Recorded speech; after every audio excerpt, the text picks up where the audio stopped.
তবে কি ইনকিলাব জিন্দাবাদ এটি হতে যাচ্ছে নতুন দলের জাতীয় স্লোগান? জুলাই গণ অভ্যুত্থানের তরুণ নেতাদের নেতৃত্বাধীন রাজনৈতিক দল জাতীয় নাগরিক পার্টির লক্ষ্য দেশে সেকেন্ড রিপাবলিক প্রতিষ্ঠা করা। কিন্তু সেকেন্ড রিপাবলিক বলতে প্রকৃতপক্ষে তারা কি বোঝাতে চাইছেন সেটি অনেকের কাছে স্পষ্ট নয়। আবার ইনকিলাব জিন্দাবাদ এই ভূখণ্ডের মানুষের সব লড়াই একীভূত করে মানুষের আকাঙ্ক্ষার ভিত্তিতে সংবিধান ও রাষ্ট্র পুনর্গঠন।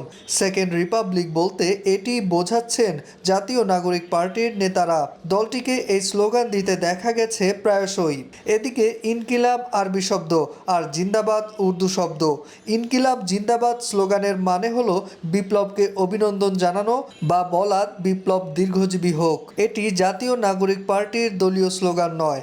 যেহেতু জুলাই গণ অভ্যুত্থানের পর থেকে ইনকিলাব জিন্দাবাদ স্লোগানটি বেশ আলোচিত ছিল, তার এই ধারাবাহিকতায় এখনও আমরা এই স্লোগানটি বিভিন্ন কর্মসূচিতে ব্যবহার করা হচ্ছে বলে জানিয়েছেন এনসিপির এক নেতা। তবে তাদের এই সেকেন্ড রিপাবলিক নিয়ে প্রশ্ন তুলেছেন বিএনপির স্থায়ী কমিটির সদস্য সালাহ উদ্দিন আহমেদ এবং তিনি অন্তর্বর্তী সরকারকেও 1 মাসের আলটিমেটাম দিয়েছেন। বলেছেন, মাননীয় প্রধান উপদেষ্টা, আপনাকে অতি শিগগিরই জাতীয় সংসদের নির্বাচনী রোডম্যাপ প্রদান করতে হবে।